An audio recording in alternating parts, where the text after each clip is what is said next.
네, 얼마 전 초등학교 3학년 학생이 교감 선생님의 뺨을 수차례 때리는가 하면 욕설을 하고 침까지 뱉는 충격적인 영상이 공개됐었죠.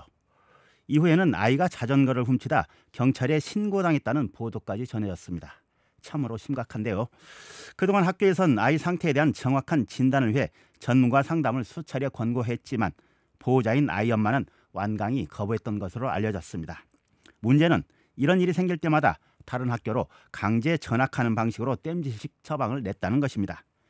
이번 사례를 통해 우리 사회가 함께 생각해봐야 할 점은 무엇인지 전문가와 함께 얘기 나눠보겠습니다. 아동복지 분야 전문가십니다. 전주대 사회복지학과 김광혁 교수 나오셨습니다. 교수님 어서 오십시오. 네, 반갑습니다. 예. 교수님 관련 기사 보셨죠? 네, 확인했습니다. 예. 특히 어떤 부분을 유념해서 보셨습니까? 최근에 일선 현장에서 들려오는 얘기가요. 아픈 아이들이 늘어나고 있다는 겁니다. 예. 통제가 잘 되지 않고 예. 충동적이고 판단 능력이 흐린 아이들이 늘어나고 있다. 예. 그래서 사실 이 영상에서 보셨다시피 선생님이 폭행당하는 영상을 이 보도가 됐었는데요. 사실은 복지 현장이나 그 양육 시설이나 아동 관련 전문 복지 시설에서는 사실 어제 오늘 일은 아닙니다. 아, 그래요? 네, 선생님들이 폭력에 노출되는 경우들이 적지 않게 발생이 되고 있었습니다. 사실은. 저희가 미처 몰랐던 부분이네요. 상당히 상황이 심각하게 돌아가고 있었다는 건데, 자, 그동안 학교에서는 상담 치료를 수차례 권했지만 아이 엄마가 거절을 했다고 합니다. 마땅히 돌봄을 받아야 할 아이가 그렇지 못할 경우 계속 방치된다면 넓은 의미에서는 방임 수준을 넘어서서 어떻게 학대가 되지 않을까 싶은데 어떻습니까? 네, 방임도 아동 학대의 한 유형이라고 볼 수 있습니다. 예. 볼 수 있고요. 그런데 이제 이 사건 같은 경우는 정확한 이제 조사가 뒷받침이 돼야 될 것 같고요. 예. 근데 분명히 아이가 아픈 것이 인지가 됐었고 예. 거기에 대한 적절한 조치가 취해지지 않았거나 내지는 방해가 있었다면 뭔가 조사와 판단이 이루어질 필요가 있는 사안이라고 보여집니다. 예. 자, 학교로서는 취할 수 있는 조치는 취한 것 같은데 그래도 방임의 상황이 계속된다. 그러면 이후에 관리 감독의 주체는 어디가 되는 건가요? 지금 우리나라 아동복지법상으로는 행정, 그러니까 전주시가 되지 않을까 싶습니다. 예, 전주시. 자, 관련해서 전주시는 지난해 사례 접수가 돼서 통합사례회라는 기구가 가동이 됐습니다. 그런데 아이가 밥을 못 먹는다 이런 식으로 접수가 돼서 학대로는 판단을 안 했다 이런 입장인데 이 부분은 어떻게 보십니까? 글쎄요, 그때 상황을 정확히 보시지 제가 보지는 못하셨습니까? 못했기 때문에요. 예. 근데 지금 현재 상황은 또 다른 상황이 발생되고 있는 것 같아서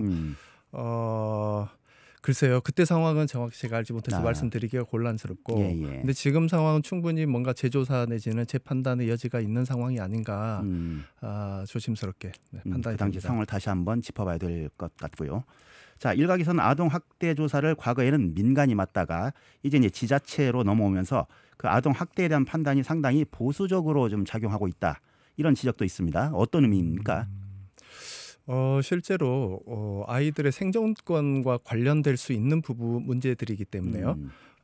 이 부분을 국가 즉 공공에서 맡아서 업무 처리를 하고 진행을 하는 것이 타당하겠다 해서 민간에서 공공으로 그 주체가 넘어왔는데요. 예. 근데 그 이후에 우리가 조금 기대하는 부분과는 다르게 아동학대 신고율이 줄어들고 있다거나 판정률이 낮아지고 있다거나 이런 현상에 대해서 전문가들이 우려 섞인 목소리로 지켜보고 있는 것은 사실입니다. 예, 그러니까 민간이 맡았을 때보다 효율성이 좀 떨어진다 이렇게 보여질 수 있겠네요. 네, 조금 소극적인 행정이 이루어지는 것은 아닌가 하는 우려들의 목소리들이 현장에서 많이 올라오고 있는 상황입니다. 일테면은 뭐 이제 정의 사건이랄지. 네. 예. 아동학대가 사실은 우리나라가 다른 나라에 비해서는 판정률이 낮은 편이고 하기 때문에 우리나라도 체계가 시스템이 바뀌어야 된다 이런 얘기들이 있었고 그래서 이제 시스템을 바꾼 거였는데 예전보다는 오히려 신고율이 줄어들고 있는 모습이 어떤 의미일까? 이게 소극적 행정 때문은 아닌가? 내지는 뭐 전문성에 대한 얘기들도 나오고 있는 것 같고요. 여러 가지 우려의 목소리들이 나오고 있는 건 사실입니다. 약간 행정적에서 이제 약간 방어적으로 지금 이제 대응하는 거 아니냐? 이런 지적으로도 좀 맥이 닿을 수 있겠네요. 그럴 가능성도 있어 보입니다. 민간 영역에서 조사와 판정이 이루어지던 당시에는 관련 법의 적용이나 해석이 아동 중심으로 혹시나 아이가 피해를 실제 입었으나 피해가 덮여지지 않도록 하는 노력이 중심으로 이루어졌던 것 같습니다. 근데 이게 이제 행정으로 역할이 넘어가면서요.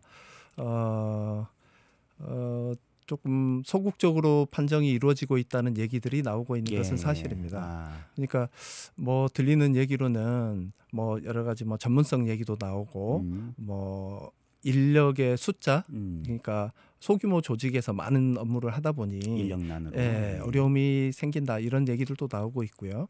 뭐 인권 감수성이라든지 아동 중심으로 좀 사건을 바라봐야 되는데 전체적인 균형적인 어떤 관점으로 이거를 바라봐야 된다는 그런 생각들도 있는 것 같습니다. 그러다 보니 아무튼 결과적으로 지금 아동학대 판정률, 신고율 이 낮아지고 있는 것이 사실입니다. 자, 그런데다가 행정에서 이 한 부서가 이걸 전담하고 있다. 이걸 담당하는 분들도 현실적인 어려움이 참으로 많을 것 같아요. 이 전문가도 아니신데. 네, 그 부분을 이제 보완하기 위한 노력들이 이루어지고 있는 것 같아요. 이제 이 제도가 처음 이제 관으로 이양된 지가 얼마 되지 않았기 때문에 부족한 부분들을 보완하기 위한 노력들이 계속 있었던 것으로 알고 있고요. 지금 현재도 고민이 되고 있는 것으로 알고 있습니다. 근데 여러 가지 민원들이 적지 않다고 듣고 있어요. 그래서 뭔가 대안이 좀 필요한 시점이 아닌가 하는 생각은 듭니다. 어떻게 보면 이 중앙 부처도 이 같은 문제점들을 인지를 하고 있습니까? 어떤 움직임을 좀 보이고 있나요? 그래서 각종 전문가들로 구성된 위원회를 적극적으로 활용하도록 하는 얘기들도 나오고 있는 것 같고요. 위원회, 네, 사례결정위원회나 이런 위원회를 통해서 결정의 전문성 내지는 책임성을 높이기 위한 노력들이 시도는 되고 있습니다만 상황이 이렇게 개선되거나 달라지는 모습은 아닌 것 같아서 네, 우려의 목소리가 결국은 어떻게 보면 이제 법률적인 개정이 검토돼야 되는 부분이지 않나 싶은데요. 그렇죠. 이 체계가 개편이 되려면 법률 개정이 뒷받침이 돼야 될 것으로 생각이 됩니다. 그런 움직임은 지금 현재 있습니까? 여러 가지 검토는 되고 있는 것으로 알고 있는데요. 아직 가시적으로 드러난 부분들은 뭐 아까 말씀드린 위원회를 강화한다든지 아니면 전체적인 판정의 시스템을 바꾸기 위한 검토가 되고 있다. 이 정도는 제가 검토 듣고 있습니다. 단계.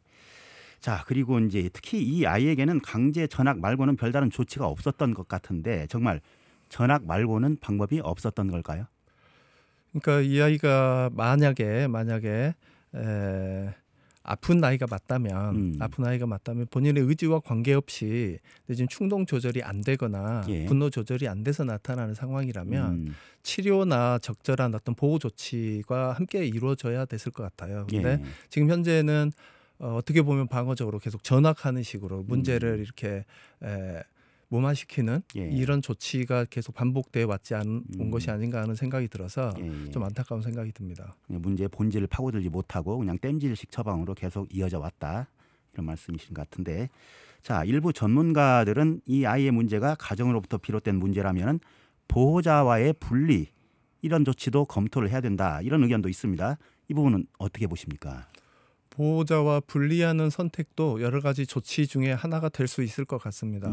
하지만 지금 상황에서는 이 아이에 대한 정확한 조사나 진단이 선행돼야 되는 것 같고요. 가능하다면 그 부모님과도 심층적인 면담이나 조사가 이루어진 후에 적절한 조치가 이루어져야 되는데 뭐 분리하는 부분도 검토가 될 수 있겠죠. 근데 여러 가지 옵션 중에 한 가지인 거니까요. 하나의 방법일 수 있겠고, 제가 봤을 때는 그 부모님도 좀 어머님도 치료를 좀 받아야 되는 대상이지 않을까 싶기도 하고요.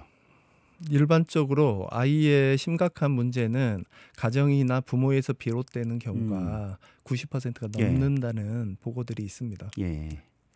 자, 이와 관련해서 얼마 전 조국혁신당 강경숙 의원은 이 부모 동의 없이도 정서적 위기를 겪는 아이들을 지원하는 이른바 금쪽이 법안을 입법 예고를 했습니다. 이번 것만 하더라도 기존에는 당장 보호자 동의 없이 아무런 조치를 취할 수 없었거든요. 자, 금쪽이 법안. 이 필요는 해 보이는데 이건 어떻게 보십니까, 교수님께서는? 우리 사회가 아이들의 생존권 부분도 굉장히 중요한 부분으로 보여지고요. 더불어서 우리가 출산율이 많이 낮아지고 있어요. 예. 지금 현재 아이들도 우리가 잘 키워야 되는 의무가 있습니다. 그렇습니다. 그런 차원에서 아이들에 대한 양육을 가정에만 이렇게 맡기기보다는 사회가 지금보다는 좀 적극적으로 개입할 수 있는 이런 노력이 필요한 것 같고요. 그게 가능하려면 앞서 말씀해 주신 그런 법 개정이 뒷받침이 돼야 될 것 같습니다. 예, 교수님 적극 찬성하시는 입장이시고요. 예. 자, 아이에 대한 방임도 또 다른 학대일 수 있다는 그 사실 혹시 우리 주변에 놓치고 있는 부분은 없는 것인지 이번 기회에 잘 살펴봐야 될 것 같습니다. 끝으로 한 말씀 부탁드릴 수 있을까요? 네, 우리 아이들이 너무 귀합니다. 귀하고 이 아이들을 어떻게 잘 키울 수 있을 것인가와 관련된 노력이 교육청, 시청 내지는 지역사회에서도 다 같이 좀 고민이 돼야 될 시점이 아닌가 하는 생각이 듭니다. 누구의 책임으로 이렇게 돌리거나 누구를 탓하기에는 우리 아이들이 너무 빠르게 줄어들고 있고요. 아이들이 아픈 아이들이 늘어나고 있는 것 같습니다. 우리 아이들을 위한 고민이 필요한 시점인 것 같습니다. 예. 아프리카 속담인가요? 뭐 아무튼 한 아이를 키우려면은 온 동네가 필요하다 이런 얘기 들었는데 말 그대로 이제 교육기관, 뭐 이제 그 행정기관, 우리 사회 모두가 다 관심을 갖고 잘 키워낼 수 있는 그런 토양을 만드는 게 중요할 것 같습니다. 예, 오늘 말씀 고맙습니다. 네, 감사합니다. 전주대 사회복지학과 김광혁 교수였습니다.